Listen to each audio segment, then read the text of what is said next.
자, 새해 첫 시작을 또 이분들과 함께 하게 됩니다. 오늘 정말 많은 분들이 와주셨는데요. 우리 하정우 씨부터 인사 말씀과 함께 역할 소개 좀 부탁드릴게요. 네, 새해 복 많이 받으세요. 반갑습니다. 전 클로젯에서 상원이라는 인물인데요. 어느 날 집안에서 제 딸아이가 사라집니다. 그래서 딸을 엄청 찾죠. 네, 그 딸을 찾는 아버지의 역할입니다. 상원, 네. 김남길 씨 인사 부탁드립니다. 네, 안녕하세요. 배우 김남길입니다. 새해 복 많이 받으세요. 저는 클로젯에서 경훈이라는 역할을 맡았고요.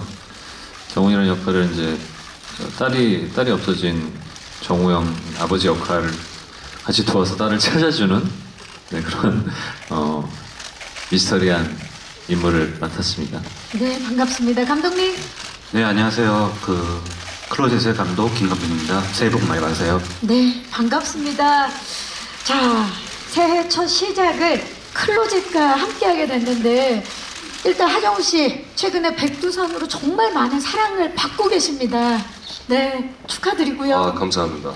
이번에는 기존 작품들과는 다른 새 장르로 관객분들을 만나게 됐는데 소감이 어떠세요? 일단 백두산이 아직 끝나지 않았는데 이렇게 한 6주 정도 차이죠. 6주 차이로 또다시 인사드리게 돼서 한편으로는 뭐 기쁘다라고 얘기할 수가 있겠죠.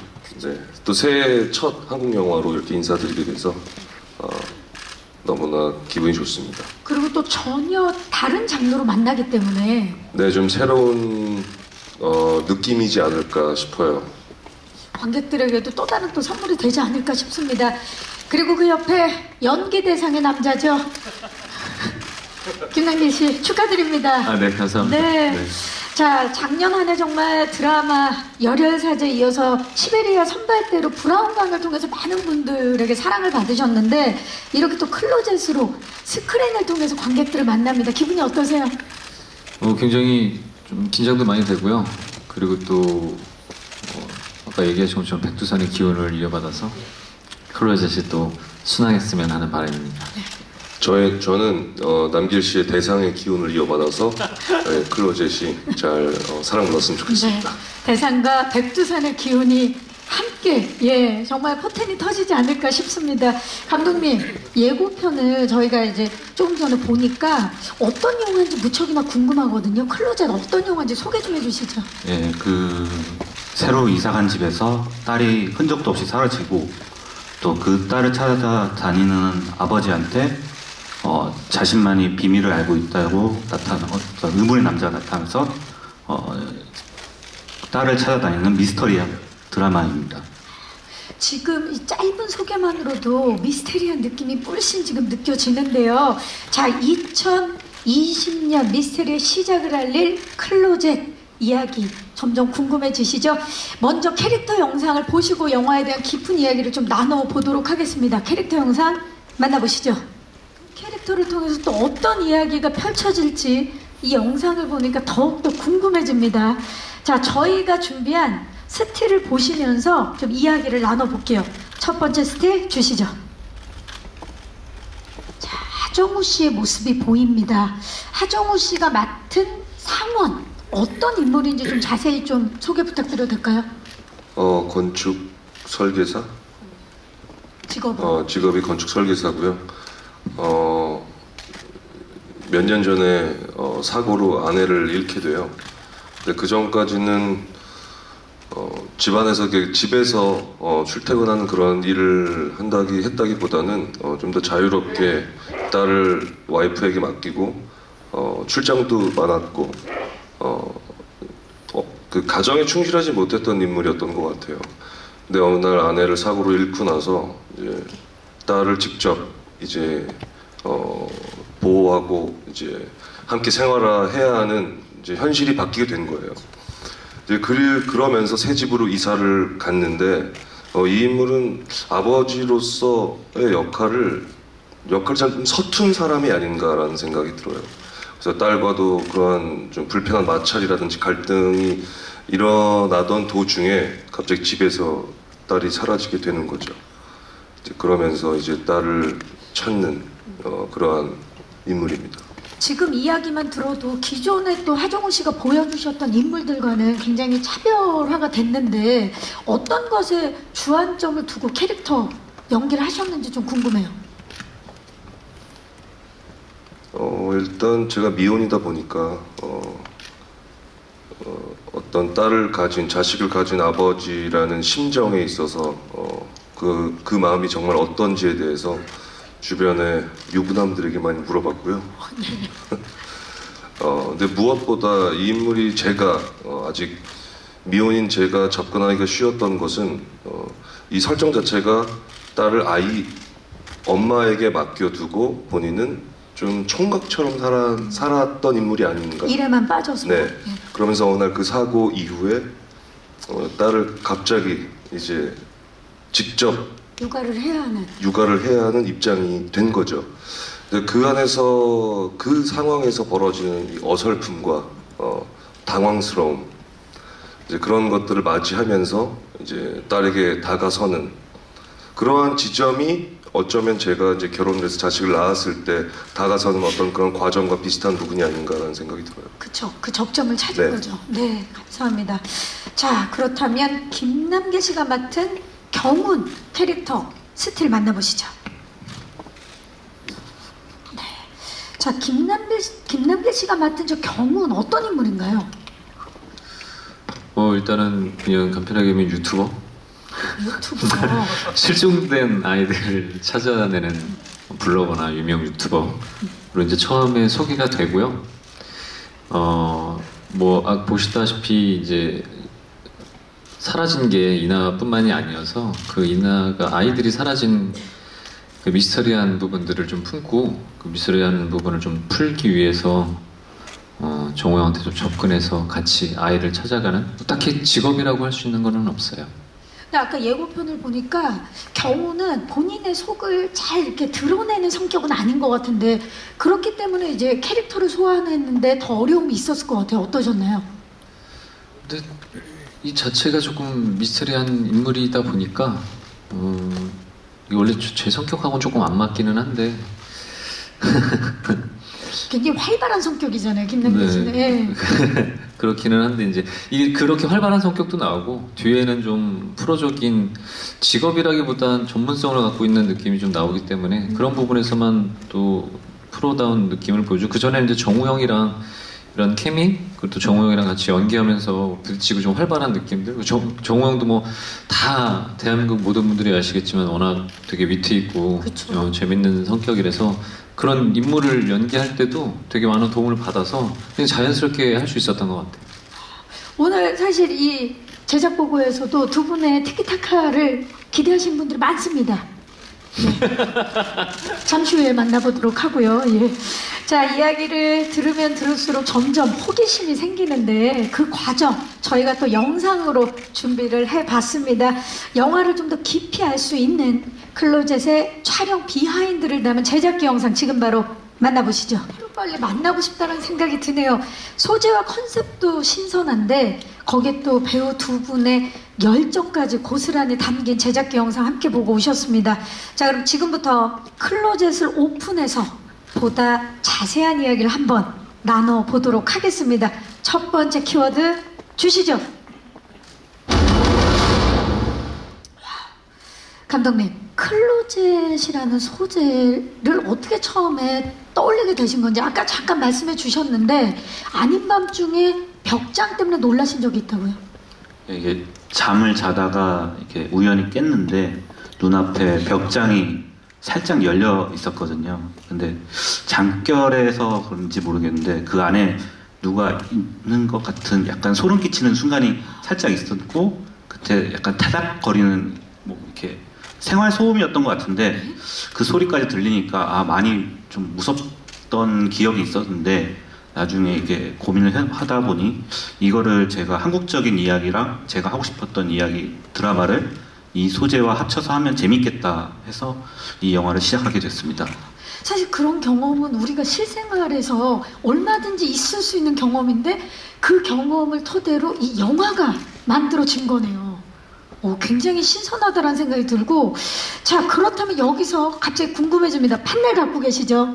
제가 질문을 드릴 건데요. 영화를 준비하면서 호기심에 벽장문을 열어본 적이 있다 없다? 있으면 O를 앞쪽으로, 없으면 X를 앞쪽으로 들어주시면 됩니다. 하나, 둘, 셋. 확연히 다르네요. 하정우 씨는 없다, 김남길 씨는 있다, 감독님은 이미 그런 경험이 또 있으시고. 이 영화를 촬영하시면서도 벽장을 열어본 적이 없으신가요?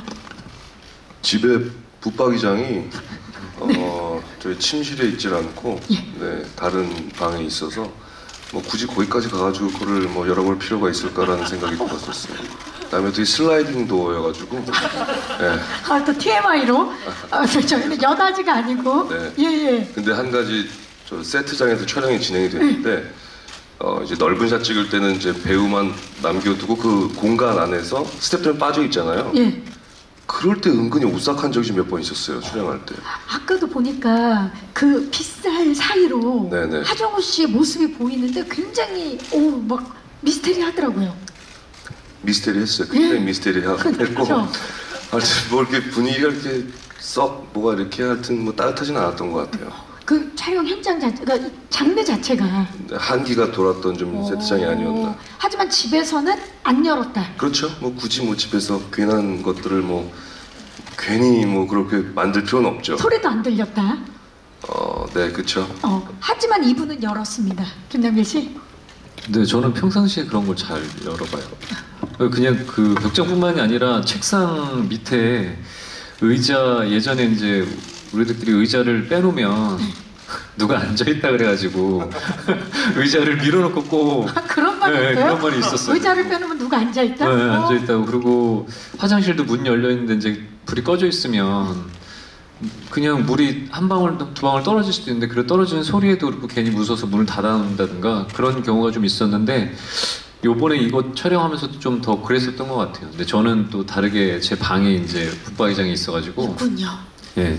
근데 또 거울까지 같이 있어가지고 그 장분에 저는 그래서 일부러 더 문을 열어놓고 괜히 말을 한 번 더 붙여보고 너 뭐야? 왜 그래? 뭐 무슨 소리야? 이러면서 주위에 사람은 없었어요. 사람 없었지만 예, 네. 다행이네요. 그런 경험이 있고 없고. 감독님은 이 촬영을 하면서도 또 그런 경험을 하신 겁니까? 저는 어떻게 하면 그 옷장에서 뭐가 나오는 게 재밌게 보일 수 있을까 때문에 여러 번 열어봤던 것 같아요. 예. 이 영화 촬영 준비로 인해서, 그렇죠? 예, 그 관련되어. 좋습니다. 이렇게 해서 또 벽장속을 열어봤다, 안 열어봤다 또 대답을 해주셨어요. 감사드리고요. 이제 OX 끝입니다. 내려주시면 되고요. 자, 반전 아닙니까? 예, 이 영화 보시면서도 이렇게 놀랄 일들이 많이 생기실 거예요. 자, 실제로 영화에서 하정우 씨의 딸이죠. 이나역을 맡은 허율 양은 실제로 궁금해서 집에 가서 열어봤대요. 네, 그럴 것도 같아요, 진짜로. 그만큼 클로젯이라는 이 소재 자체가 굉장히 흥미를 자아내기 때문에 관객 여러분들도 이 영화를 보고 나면 집에 가서 좀 열어보지 않을까 그런 생각이 드네요. 자, 두 배우분은 그 소재에도 끌렸을 거고 이 클로젯에 끌렸던 이유를 좀 말씀해 주세요, 하정우 씨.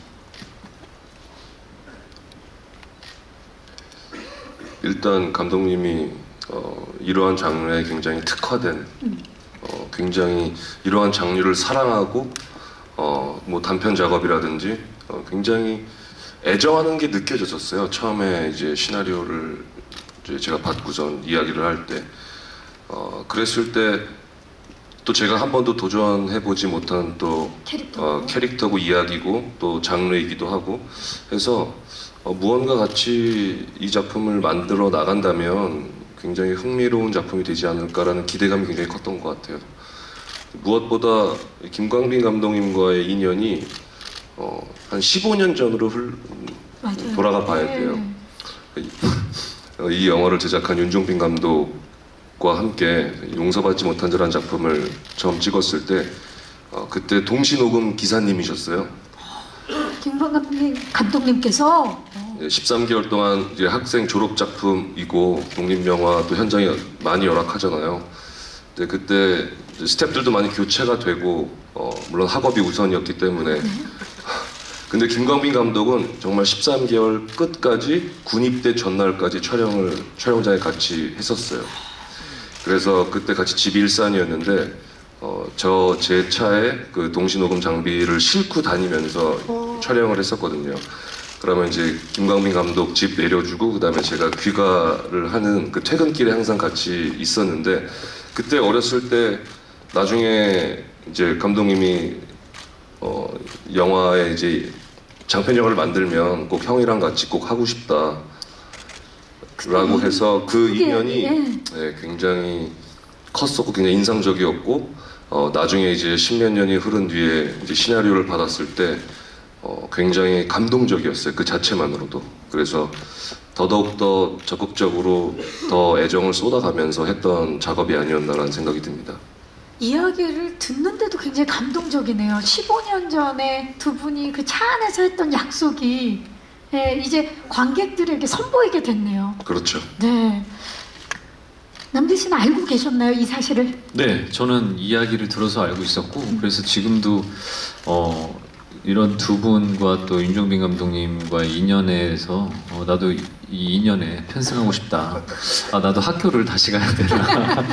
정우 형이랑 같이 또 정우 형 주변에 이제 동문들과 또 같이 친한 사람들도 많은데 이게 어떤 학업 지원에서 그런 걸 떠나서 그냥 그런 공동체 의식이 너무 좋아서 정말 저도 진짜 태어나서 처음으로 학교는 중요하지 않다라는 생각을 늘 얘기하는데 이런 것 때문에 참 학교를 다시 가고 싶다 이런 생각들을 해봤고 처음에 이제 정우 형이랑 종빈 형이랑 이제 제안을 해주셨을 때도 정우 형이랑 똑같이 이런 한 번도 접해보지 못한 장르 거기에 대한 도전을 한번 해보고 싶었고 그리고 시나리오가 되게 참신하고 재밌었어요.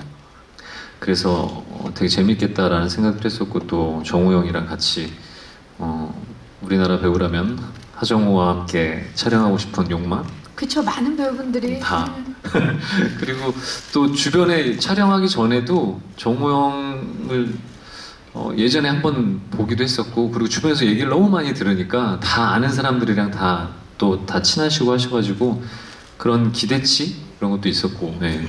여러 가지 이제 복합적으로 또 그 감독님 만났었을 때도 이 장르에 대한 사실은 좀 정우 형도 얘기하셨지만 쉽지 않은 장르 미스테리한 뭐 드라마 이런 부분들이 거기에 대한 확고한 신념 그걸 이 작품에 대한 세계관도 명확하셨고 그래서 굉장히 믿음이 많이 갔었어요. 그렇죠.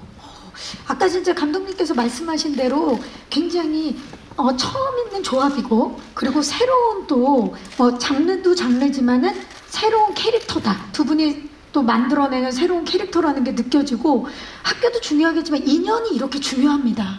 감독님 굉장히 감회가 새로우실 것 같아요. 어떠십니까? 예, 사실 처음에는 믿기지 않았었던 것 같아요. 예, 하정우 선배님이랑 14년, 15년 전에 그 약속을 저는 기억을 하고 있었거든요. 그래서 혹시 기억을 하실까 했는데 나중에 이야기를 했을 때 기억을 하고 계셔서 되게 감동적이었던 것 같아요. 그리고 이 시나리오를 보여드릴 때 제 마음은 좀 어려운 한국에서 많이 안 하는 장르기도 하고 좀 어쩌면 두 분한테 또 어려운 도전일 수도 있는데 이런 도전을 하실까 했었는데 두 분이께서 이렇게 해주신다는 이야기를 듣고 굉장히 많이 놀랬고 좀 많이 감격했던 것 같아요. 지금 설마 우시는 거 아니죠, 감독님? 전혀. 예, 전혀. 약간 울먹이는 느낌 아닙니까? 예. 휴식. 정말 너무 좋네요. 그 인연이 이렇게 15년 만에 작품으로 함께 협업을 하게 돼서 너무 좋습니다. 자, 이러한 이유들이 또 배우분들이 클로젯을 함께한 이유가 됐는데요. 두 번째 키워드로 바로 한번 넘어가 보도록 하겠습니다. 주시죠. 미스테리의 문을 열다. 자, 아까 처음에 말씀드린 대로 클로젯이 2020년 첫 미스테리 영화 아니겠습니까? 근데 하정우 씨에게도 첫 미스테리 장르 맞죠? 네, 그렇죠. 그동안 사실 굉장히 다양한 장르들을 많이 선보여 주셨는데 뭐 범죄, 스릴러, 액션, 재난, 드라마 모든 장르를 다 섭렵하셨는데 미스터리는 처음입니다. 어떠셨어요? 아까 감독님이 앞서 뭐 하셨던 부분 중에 뭐 그렇게 대단한 도전이라고 볼 수는 없어요. 그것은 배우의 도전보다는 그냥 연출자의 색깔이고 연출자의 새로운 도전이 더 맞는 말인 것 같다는 생각이 들어요. 그 미스터리 드라마라고만 딱 단정 지을 수는 없는 것 같아요. 많은 영화적인 요소들이 많이 들어가 있고 그것을 미스터리한 드라마라는 어떤 그런 상자 안에 상자를 만드는 것 같다는 생각이 들어요. 그러니까 인물이 어떤 상황에 처해서 딸을 찾아 나가는 그런 이야기, 또 그 딸이 실종된 거에 대한 비밀을 알고 있는 한 남자를 만나서 둘이 같이 풀어나가는 그 이야기. 근데 그런 푸는 과정이 굉장히 독특한 부분이 있는 것 같아요. 그러니까 그러한 풀어가는 과정 자체를 받아들이고 이해하는 데 있어서 그런 부분이 어쩌면은 아까 말씀하셨던 도전이 되는 부분이 아닌가라는 생각이 들죠. 그렇죠. 연출자에게도 도전이고 배우분들에게도 도전이었을 텐데 미스터리 장르 굉장히 고난도였던 걸로 알고 있어요. 여러 장면들이 어려웠던 연기도 있으셨던 걸로 알고 있는데 제일 어려웠던 연기는 예. 놀라는 연기죠. 놀라는 연기. 사실 그동안 놀라는 연기를 많이 보여주시진 않았는데 그렇죠. 몇 종 정도 기대해보면 되겠습니까 이번에? 한 12종에서 15종 정도로. 12종에서 15종이면 상당히 많이 놀라는데 네. 이번에 그럼 관객들 팝콘 안 사도 되겠습니까? 주워 먹으면 되겠어요? 우유에 타 드셔야 될 것 같아요. 왜냐하면 목이 턱턱 막힐 수가 있어서. 주워 먹는 정도가 물론 아니라 이것도 각자의 기준이 또 다르기 때문에 또 이렇게 또 말씀을 드리면 또 너무나 큰 기대를 갖고 오실 수도 있으시니까 담대하신 분들도 많이 계시니까. 근데 권해드리는 것은 팝콘을 우유에 타서 드시는 것이 영화 관람하실 때 소화에 좋다. 한결 수월하다. 처음이지 않습니까? 이렇게 권하는 건? 다 처음이에요 지금. 그죠? 2020년도 처음이고 지금. 팝콘 2020년에 새로운 극장 풍경이 만들어지겠네요. 그렇죠. 팝콘은 우유에 타서 드세요. 너무 좋죠. 두유도 괜찮아요. 우유, 두유. 네. 그거는 뭐 개인의 취향이죠. 예, 감사합니다. 자, 이런 고민을 털어놓으면서 또 하정우 씨가 김남길 씨를 언급을 하셨어요. 뭐라고 언급을 했냐면 김남길이라는 배우는 리액션을 정말 잘하더라. 굉장히 잘 대처하고 유머러스했으며 유연한 배우였다. 잘 놀라시나 보죠, 김남길 씨? 놀라는 거는 놀라는 것도 굉장했고요. 남길 씨와의 처음 인연은 고현정 배우 팬미팅에서 대기실에서 만난 게 시작이었어요. 남길 씨가 그때 드라마 선덕여왕. 선덕여왕. 네. 그래서 그때 이제 대기실에서 인사를 나누고 나서 친한 이제 협력 영화 제작사에 출연을 많이 해서 얘기는 소문은 많이 듣고 있었어요. 그동안 네. 아름아름. 네. 근데 그리고 나서 결정적이었던 거는 이제 주지훈 배우가 어느 날 이제 사적인 어떤 밥자리에 남길 씨를 초대를 했어요. 식사 자리에. 예. 근데 제가 첫 인상을 가졌던 거는 고현정 누나 팬미팅에서 봤던 모습은 아마 선덕여왕이 굉장히 컸었겠죠. 그렇죠. 굉장히 묵직하고 시크하고 그때 역할 자체가 그렇죠. 약간 북유럽 스타일 같은 느낌이었어요. 약간 이케아 같은 느낌이었어요. 그랬는데 어떻게 확 오네요. 어떤 네. 느낌인지. 이제 주지훈이가 소개하기를 형 자기보다 더한 사람이라고 얘기를 하더라고요. 어떤 부분을 더한 사람이냐. 1분에 자기는 30마디를 하면 남길이 형은 60마디를 한다는 두 배다. 네. 도대체 어떻길래. 그래서 만나서 첫 만나면서 이제 밥을 먹는데 정말 숟가락 들을 시간이 없을 정도로 남길이가 유머와 피치를 올리더라고요. 그래서 그때 보고선 너무 놀라웠어요. 이런 사람이 살고 있구나라는 생각이. 그 다음에 선덕여왕의 이미지가 처참히 깨지는 순간이었고, 네. 왜 남길 배우가 우리 국민들에게 이렇게 큰 사랑을 받고 대상을 받은지가 이렇게 대상을 받은 이유를 저는 그때 이제 목격을 하게 됐던 거죠. 사실 하루 지났잖아요. 어제 새벽에 상을 네. 받으신 건데, 그렇죠? 와. 주지훈이 그런 얘기를 했다니까 굉장히 기분이 나쁘네요. 네. 그거는 이제 다음에 저희가 주지훈 씨 모시고 한번 이야기를 나눠보고, 김남길 씨는 어땠습니까? 그 하정우 씨의 첫인상. 근데 저도 뭐 정우영에 대해서 얘기를 많이 들었고, 그러니까 사실 어떤 경쟁 심리가 좀 있었던 것 같아요. 내가 더 웃겨야겠다라는. 근데 진짜로 이게 누군가가 보여서 연기를 정말 잘해야겠다라기보다는 누가 더 말을 재밌게 하는지에 대한 경쟁이 좀 많았었는데, 이게 굉장히 정우영 같은 경우는 가성비가 되게 좋아요. 제가 1분에 60마디를 한다 그러면 정우영은 한두 마디만 하는데 그게 너무 웃겨서 지금도 기억나는 게 처음 이제 같이 만나서 밥을 먹는 자리에서 저는 너무 웃느라고 정신이 없었어요. 근데 정우영은 너무 리액션이 과한 거 아니냐, 너무 많이 웃는 거 아니냐. 근데 진짜 웃기지 않으면 잘 안 웃는 스타일이거든요. 그렇죠. 확실하죠. 네, 제가 말을 많이 하는 말을 많이 하는 거를 좋아해도 말 많고 시끄럽고 이런 걸 별로 안 좋아하는데. 네. 진짜요. 굉장히 독특하시네요. 예. 네, 저는 말 많은 걸 진짜 세상에서 제일 싫어해요. 그래서. 근데 정우영은 말을 많이 하시지도 않으면서 그 가성비가 좋게 한두 마디를 그냥 툭툭 던지는데 그게 너무 웃긴 거예요. 그래서 나름 한 번은 이제 정우영이 연기하는 걸 왜 선배들이 연기하는 걸 보면서 연기를 어떻게 하는구나라를 고민을 하면서 많이 배우는데, 이럴 때 어떤 순발력으로 저런 단어에 저런 얘기를 할 수 있지 이러면서 그런 것들을 좀 많이 따라하지 않았나. 그게 굉장히 되게 좋았고, 연기할 때도 그런 스타일이에요. 되게 막 아닌 것 같으면서도 무심하게 시크하게 이렇게 툭툭 대사 한두 마디 던지는 게 그게 역시 이래서 하정우 하는구나. 지금도 뭐 정확히 1분에 60단어씩 채워서 말씀을 너무너무 잘해주셨습니다. 그러니까 네, 말씀하세요. 근데 무엇보다 어떤 동지애 같은 느낌, 형제 같은 혈맹 관계 같은 느낌이 들었던 거는 같은 경락 마사지 샵을 오늘 정말 TMI 잔치예요. 예. 그래서 보앙모라는 경락 마사지 샵을 다니는데 저희가 또 공통점이 굉장히 잘 붙거든요. 네. 그래서 피부 타입이 네, 예. 소금에 취약한 체질인데 그래서 그 마사지 샵에서 저희 둘이 제일 열심히 다닌다 해서 같이 시간 타임이 겹칠 때가 있어요. 그러면 이제 오다 가다 보는 거죠? 들어가서 그 방에 들어가서 인사를 나누는 사이입니다. 원래 서로 프라이버시를 지켜주거든요. 남기리와는 서로. 네. 서로. 어머 엄청난 관계인데요 지금. 그래서 그런가 두 분 닮아가고 있어요. 뭐 같은 선생님 손길이니까. 네. 오늘 정말 대단합니다. 두 분의 티키타카가 완벽할 수밖에 없네요. 다르지만 같은, 그리고 서로가 서로를 인정하는. 하정우 씨가 또 김남길 씨 칭찬을 엄청 했어요. 김남길 씨 안에 비담도 있고, 그렇죠? 경운도 있고, 모든 걸 다 표현해내는 배우다라고 극찬을 해주셨어요.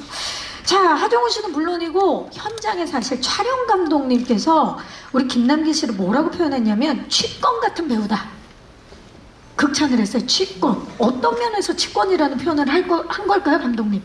유연함인 것 같은데. 예, 현장에서 굉장히 유연하게 대처하셨던 것 같아요. 뭐 어떤 상황에 있어가지고 저희가 갑자기 현장에서 갑자기 급격하게 변화된 상황에서 말씀을 드렸을 때 거기서 즉석적으로 아이디어를 내주시고 거기에 또 그 아이디어가 채택이 돼서 영화로 표현이 된 게 정말 많아서 촬영 감독님도 굉장히 그렇게 표현하시지 않았을까 저는 그렇게 추측해 봅니다. 유연함은 너무. 그 유연함이라는 건 사실은 이제 이렇게 얘기해 주셔서 얘기하는데 감독님이랑도 정우영이랑 우리가 그 프리프로덕션을 할 때 사실은 얘기를 되게 많이 했어요. 그냥 단순하게 프로덕션끼리 준비만 하는 게 아니라 배우랑 감독님이랑 이 씬에 대해서 어떻게 이제 만들어가고 준비를 할지 그리고 얘기를 많이 했기 때문에 그런 게 자연스럽게 나와서 또 그 안에 범주 안에서 얘기를 하다 보니까 잘 받아들여 주신 것 같고 그런 것들이 잘 닮고 저희가 그 아이디어에 대해서는 바로 잠시 후에 이제 이야기를 나눠볼 거고요. 그 전에 감독님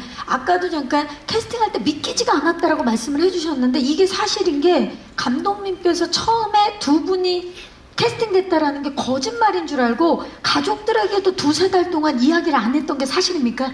부모님께서 기사를 보고 하셨다는데. 예, 그게 너무 행복한 일이 갑자기 닥치면 이게 제 입 밖으로 나왔을 때 이게 날아갈 수도 있겠다는 약간 그런 순간이 있잖아요. 그래서 맞아요. 이게 깨질까봐. 부모님께 죄송하다고 나중에 말씀드렸고, 약간 한 두세 달 동안 저 혼자만의 비밀로 간직을 하고 이 기사로 공포됐을 때 부모님께서 축하한다. 네가 그래도 잘 하고 있구나라고 말씀을 해주셨고 그때 예, 뭐 두 분이 같이 해주시기로 하셨다라고 말씀을 드렸던 것 같아요. 그게 깨질까봐 간직하고 있었다라는 건 정말 꿈 같은 캐스팅이라는 이야기신 거죠. 네, 좋습니다. 자, 이 꿈 같은 캐스팅과 함께하고 있는 영화 클로젯, 이제 마지막 키워드입니다. 주시죠. 빈틈없이 채우다. 자, 이 영화에는 감독님만큼이나 진짜 두 배우분들이 많은 아이디어를 내주셨습니다. 조금 전에 잠깐 말씀을 해주셨는데 그냥 하는 얘기가 아니라 하정우 씨 같은 경우는 촬영 전 4개월 동안 직접 시나리오 회의 참석하셨죠? 그렇죠? 네. 예. 그리고 김남길 씨 질 수 없습니다. 아이디어 낼 때마다 반영률이 100%. 맞습니까? 100%인지 모르겠는데 많은 것들을 좀 받아주셨어요. 냈던 아이디어가 다 반영이 됐대요. 엄청납니다. 자, 그러면 말 나온 김에 제가 두 분 다 너무나 많은 아이디어 지분을 갖고 계시기 때문에 배틀 한번 해보도록 하겠습니다. 얼마나 내가 낸 아이디어들이 많은지 하나씩 말씀을 해주시면 되는데요. 막히면 지는 겁니다. 본인이 이 영화 클로젯에 냈던 아이디어들 크고 작은 거 다 상관없습니다. 지금부터. 근데 이거 얘기를 하기가 좀 그렇지 않나요? 너무 쉽지 않은 게 너무 이게 쉽지 지금 이 영화를 다 네, 왜냐면 단어도 좋고요. 네. 아니면 뭐 그림도 좋고요. 뭐든 하나씩만 말씀해 주시면 됩니다. 구체적으로 말씀을 안 하시더라도 네. 남의 아이디어까지 얘기했잖아요. 안 됩니다. 팩트체크는 감독님께서 해주시도록 하겠습니다. 본인이 낸 것만. 하정우 씨부터 시작합니다. 까마귀. 정말 철학적으로 까마귀 내 아이디어다. 안경. 안경. 약간 스무고개 느낌 나는데요. 벌써 막히나요? 하나 4개월 동안 회의에 참석하셨다면서요. 까마귀 얘기만 했어요. 까마귀. 제가 알기로 굉장히 많은 걸로 알고 있습니다. 하정우 씨. 와, 기억이 안 나네. 나도 아, 그림? 그림은 그치. 아이의 그림. 아이의 그림. 네. 김명기 씨. 수맥? 수맥. 자, 하정우 씨 또 있습니까?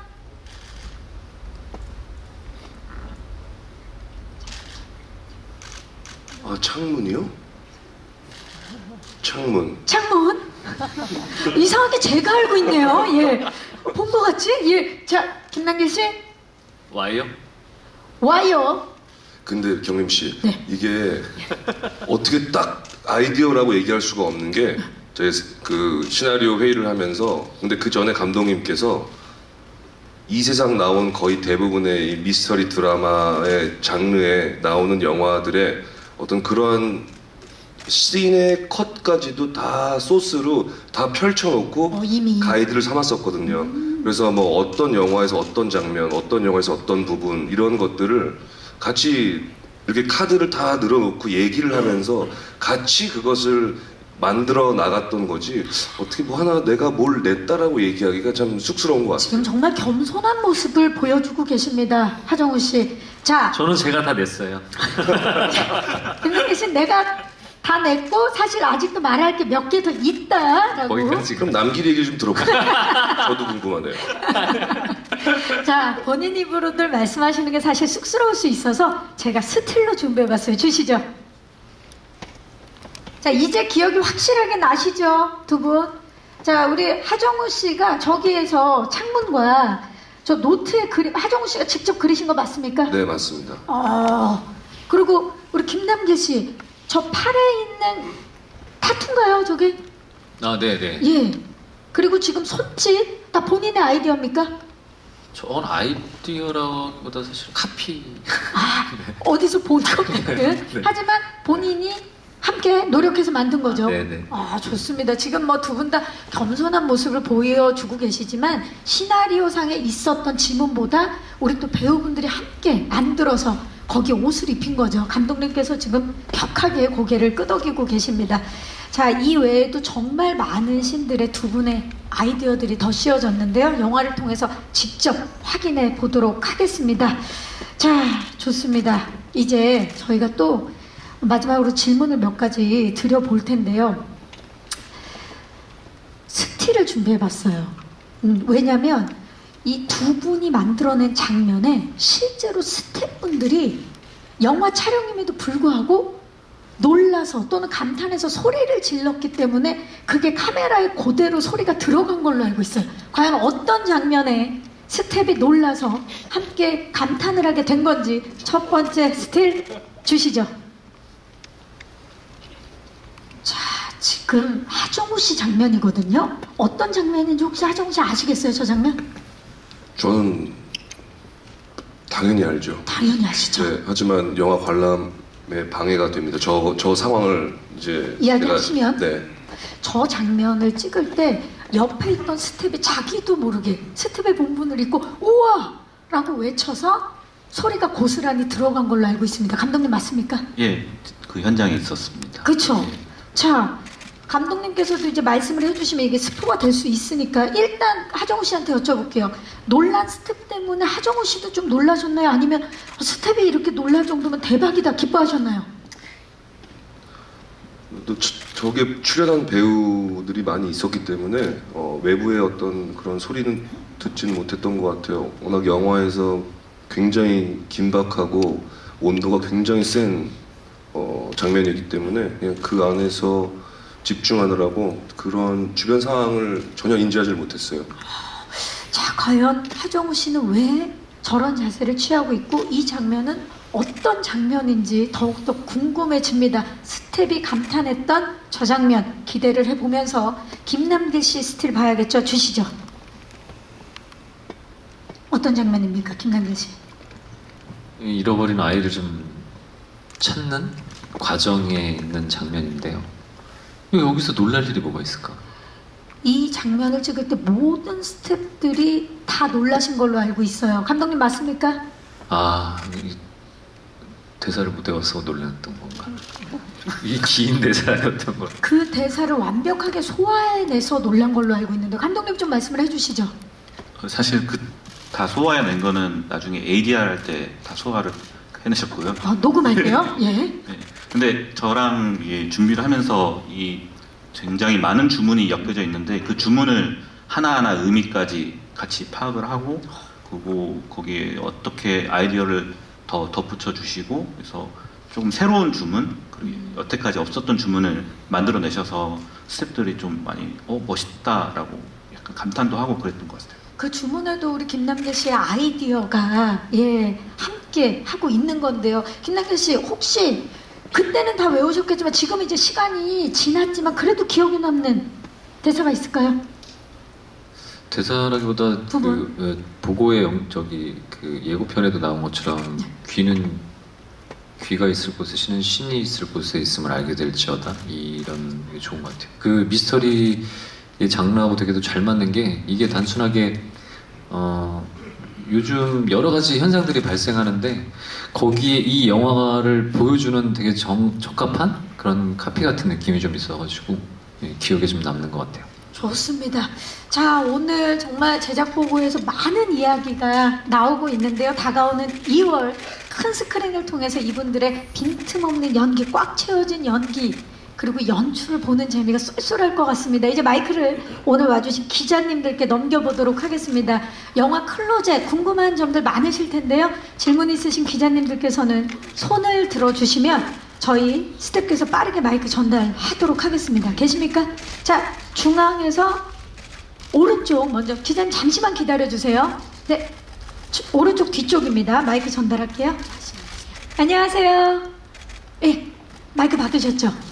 네, 안녕하세요. 저는 오센의 하수정 기자라고 하고요. 네. 저는 하정우 배우랑 김남길 배우 두 분께 질문 드릴게요.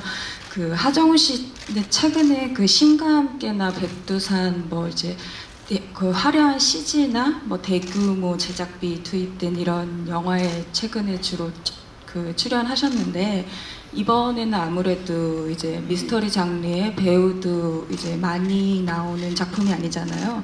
그래서 이제 배우 하정우 연기, 아까도 말씀하셨던 좀 미세한 감정 연기나 표정 연기 이런 게 부각이 많이 돋보일 것 같아요. 그래서 배우 관객들도 하정우 이런 작품 좀 보고 싶었다, 이런 작품 언제쯤 찍어주나 하는 관객들이 좀 있었을 것 같은데 본인 개인적으로도 이런 거에 대한 좀 욕망이라고 해야 되나? 갈증이나 뭐 이런 거 좀 없으셨는지 궁금했고요. 그리고 그 김남길 배우님은 하정우 배우님이랑 이번에 처음 같이 작품 하셨는데 그거 계기로 걷기학교 뭐 거기도 입학하셨다고 그랬는데 인간적으로도 많이 친해지신 것 같은데 그거 외에 작품 하시면서 또 새롭게 느끼신 점 또 그런 거 없으셨는지 궁금합니다. 네, 감사합니다. 네. 하정우 씨, 예. 그렇죠. 늘 이러한 그 배우 캐릭터, 그 인물에 조금 더 다가선 이러한 형태의 작업을 하기를 늘 바라고 생각하고 원하는 것 같아요. 기존에 찍었던 그런 뭐 신과 함께라든지 백두산 뭐 그러한 대형 영화 또 의미가 있고 관객분들에게 그러한 영화를 소개를 한다는 것은 주연 배우로서 가져야 할 또 어떤 책임의 한 부분이라고 또 생각이 들고요. 물론 개인적으로 배우로서 뭐 저 역시도 김광민 감독님과 용서받지 못한 자라는 저예산 영화에서 시작을 했기 때문에 그러한 부분에서는 늘 생각을 하고 앞으로도 작품을 선택하고 작품을 만들어 나가는 데 있어서 잘 밸런스를 잘 맞춰 나가야겠다라는 어떤 생각은 늘 갖고 있습니다. 앞으로 무궁무진하다라는 이야기겠죠. 예. 김남길 씨, 정말 친해지면서 인간적인 매력이 워낙 또 하정우 씨 많으시잖아요. 네, 엄청나죠. 예. 어떠셨나요? 네, 촬영? 일단은 연기적인 부분에서 제가 뭐 사실 감히 말씀드릴 건 없지만 제가 아까도 이제 형이 공황장애 어떤 트라우마적인 아픔을 갖고 있는 것들 때문에 표현되는 그 아픔을 표현하는 장면을 제가 본 적이 있었는데 형 그때 초반이었을 거예요. 근데 그거 보면서 이거 정말로 저는 그런 경우는 되게 틀에 박힌 저는 좀 그렇게 연기를 표현할 텐데 정우 형 연기하는 거 보면서 저걸 저렇게 또 표현하는구나. 되게 색다르게 그 아픔에 대해서 고스란히 저희 영화가 미스터리라고 얘기하지만 사람에 대한 이야기도 되게 많거든요. 근데 그걸 저렇게 아픔을 표현하시는구나라는 생각들도 하면서 되게 놀랬고 뭐 걷기학교나 모든 것들이 형이랑 함께하면서 이 영화를 하면서 되게 좋았던 거는 이제 정우 형한테 제 개인적인 여러 가지 어려움이나 이런 부분들 사실 많이 상의를 했었어요. 근데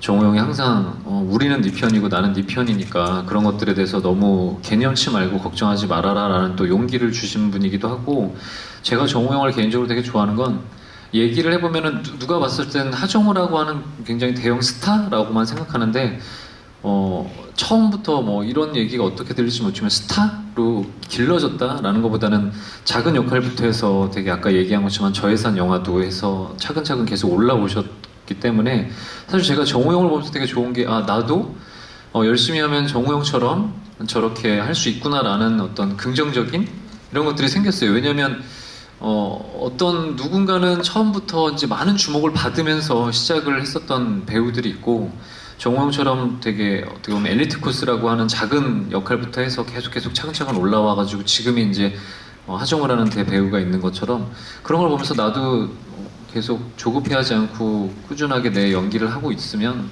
언젠간 하정우처럼 되지 않을까. 근데 저는 대상을 받지 못했습니다. 네, 대상을 받아보진 못했습니다. 분발하셔야겠어요, 하정우 씨. 대상 받은 사람이 이렇게 옆에서 말씀을 하시니까. 네. 그래서 그게 하정우 씨의 내공이고 힘이 아닐까라는 생각이 드는데 좀 더 분발해서 꼭 대상 받으시길 네, 열심히 하겠습니다. 농담입니다. 자, 또 혹시 질문 있으신? 네. 네, 안녕하세요. 저는 BNT 뉴스의 김영재 기자라고 하고요. 새해 복 많이 받으셨습니다. 새해 복 많이 받으세요. 저는 먼저 감독님께 질문 드리도록 하겠습니다. 제가 아까 제작기 영상에서 눈에 띈 부분이 하나 있었는데요. 어떤 부분이냐면 이제 서양적 소재에 한국적 이야기를 결합하셨다고 하셨어요. 저는 그 한국적 이야기에 되게 눈길이 가더라고요. 왜 한국적 이야기일까? 물론 한국 영화지만 그 점에 있어서 한번 짧게 말씀 부탁드리겠습니다. 그리고 감독님과 하정우 씨께도 제작자이신 하정우 씨께도 질문 하나 드리겠습니다. 제가 아까 인터뷰 중에 약간 눈에 띈 부분이 있었다면 그 프리 프로덕션 과정에서 그 미스터리 드라마 소스를 다 펼쳐놓고 가이드로 삼았다고 하셨어요.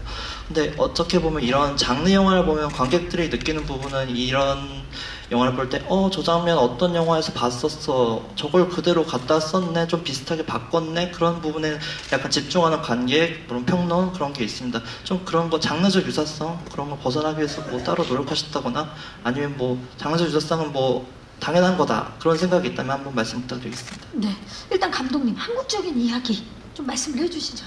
예, 이 이야기를 만들 때 어떤 장르에 치우친 이야기보다 장르는 어쨌든 이 영화를 포장하는 거라면 그 안에 이야기, 그 안에 내적으로는 제가 보고 있는 가족에 대한 이야기 그리고 이 사회에 대한 이야기를 같이 하고 싶었던 게 사실이고, 그게 가장 이 영화를 드라마라고, 아까 미스터리 드라마라고 이렇게 장르를 말씀드렸던 게 어쨌든 그 밸런스를 맞추기 위해서 계속 같이 이야기를 해왔고, 두 배우분들과도 그 부분에 대해서 같이 주안점을 두고 만들어서 저는 그게 어떤 서양적인 소재의 한국적인 이야기, 우리의 현재 시대의 가족의 이야기, 시대의 이야기라고 말씀을 드렸던 것 같습니다. 네, 한국 사회를 담고 있는 거죠. 네, 하정우 씨. 네,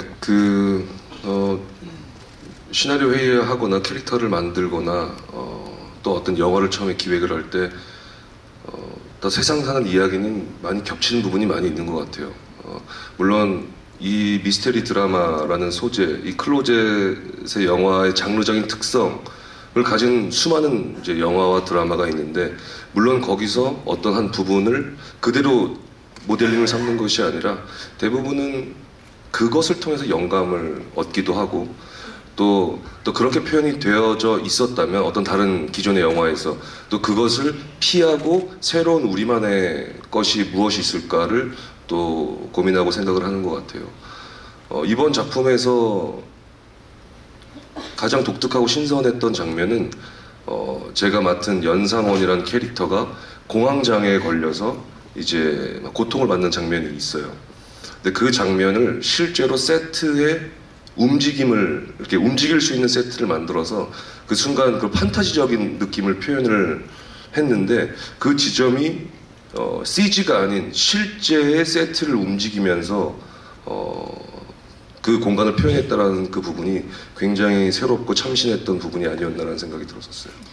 관객들에게 또 새로운 장면, 새로운 영화를 선보이기 위해서 얼마나 노력들을 하셨는지가 느껴지는 대답이었습니다. 혹시 또 질문 있으신 기자님 계십니까? 왼쪽으로 가볼게요. 중앙의 왼쪽. 안녕하세요. 네, 안녕하세요. 저 한국일보 EMB의 유수경인데요. 네. 김남길 씨랑 하정우 씨께 질문 드리고 싶은데, 뭐 질문이라기보다는 어쨌든 새해 첫 제작 보고이잖아요. 그래서 뭐 새해 소망 그런 거 좀 궁금하고요. 뭐 배우들은 어쨌든 죽을 때까지 계속 어떤 고민을 하면서 연기를 한다고 하는데, 뭐 배우로서의 어떤 목표나 뭐 새롭게 생각하고 있으신 부분들이 있으시면 말씀 부탁드립니다. 네, 감사합니다. 새해 소망, 목표. 네, 일단 올 한 해도 건강하게 배우로서 작업 열심히 하는 한 해가 되었으면 좋겠고요. 별일 없이.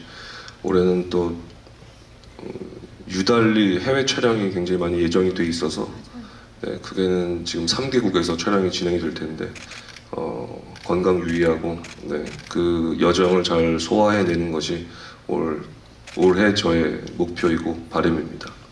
꼭 건강 잘 챙기시기 바랍니다. 영양제를 더 많이 가져가시고. 그럼요. 예. 김남길 씨. 네, 영양제. 저는 올해 처음 이제 제작 보고인 것만큼 스타트를 끄는 영화니까 빨리 백두산을 따라잡은 영화가 됐으면 좋겠고요. 관객 수로. 그리고 올해 뭐 종호 형도 얘기한 것처럼 누구나 다 어떤 배우나 마찬가지인 것 같아요. 올해 정말 그냥 일을 잘 할 수 있는, 여태까지 계속 끊임없이 해올 수 있었던 것처럼 앞으로도 끊임없이 할 수 있는 그런 배우가 됐으면 합니다. 네, 관객 입장에서도 두 분 연기 오래오래 보고 싶습니다. 혹시 마지막 질문 있으신 기자님 계십니까? 네, 중앙입니다. 안녕하세요. 네, 안녕하세요. 민중의 소리 허지영 기자입니다. 네, 반갑습니다. 요즘 저는 감독님에게 질문 드리고 싶은데요. 네. 요즘 오컬트 장르가 굉장히 흥행하고 있잖아요.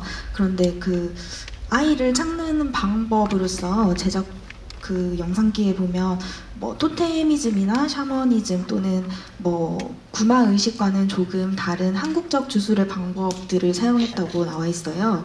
뭐 양자 역학을 활용하기도 하셨다고 했고, 그래서 그 경운이 악령을 퇴치하기 위해서 뭐 그렇게 사용하는 복합적인 수단들은 어떤 생각에서 착안을 하셨는지 궁금합니다. 네, 감사합니다. 감독님. 일단 민속 신앙을 바탕으로 했고 특정 종교에 매달려서 이걸 만들지 말자라고 그 선배님이랑 같이 이야기를 해서 같이 만들었거든요. 그 의식 자체를. 그래서 여러 가지 뭐 종교적인 그 색채가 섞여 있지만 그 민속 신앙을 가장 바탕으로 했고, 그리고 이 영화가 올커트 영화랑은 조금 다르게 딸이 사라져서 두 남자가 찾아다닌다라는 드라마에 주안점을 뒀지, 네. 거기에 어떤 의식에 더 집중을 하거나 그렇게 만든 영화는 아니었다고 생각합니다. 네, 드라마가 중심이 되고 그리고 민속 신앙을 중심으로 해서 또 새로운 의식을 또 만나게 되겠네요. 예, 감사합니다. 질문해주신 기자님들 감사의 말씀 드리겠습니다. 새해 첫 제작 보고회인데 오늘 또 다양한 질문들을 해주셨습니다. 자, 이제 클로젯 끝인사를 드려야 될 시간인데요. 배우분들과 우리 감독님 마지막 인사와 함께 우리 관객분들이 클로젯을 어떻게 봐주셨으면 좋겠는지도 함께 좀 말씀을 해주셨으면 좋겠어요. 하정우 씨.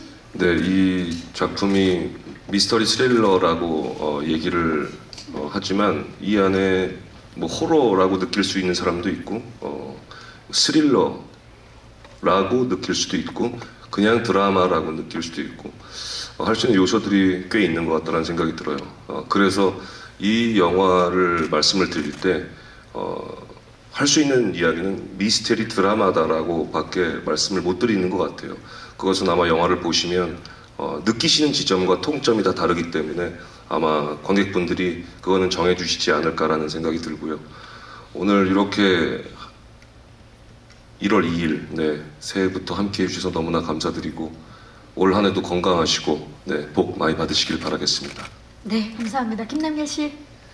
네, 저희 영화가 아까도 이제 기자님이 질문해 주셨었는데 어떤 오컬트나 이런 뭐 미스터리 드라마 이런 것도 있지만 저희는 우리네 얘기라고 생각을 많이 해요. 그래서 보고 나와서 주변 사람들을 조금 더 한번 돌아보는 영화가 됐으면 좋겠고 뭐 여러 가지 뭐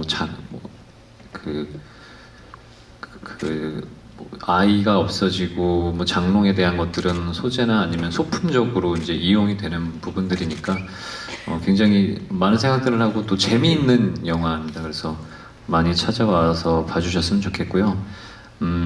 올해 정말 첫 영화로 이제 제작 보고 1월 2일 날 했는데 너무 떨리기도 하고 좋은 시선으로 또 많이 저희 열심히 잘 만들었으니까 좋은 시선으로 많이 봐주셨으면 좋겠습니다. 새해 복 많이 받으시고 오늘 1월 2일 종초부터 이렇게 와주셔서 너무 감사드립니다. 고맙습니다. 네, 감사합니다. 감독님.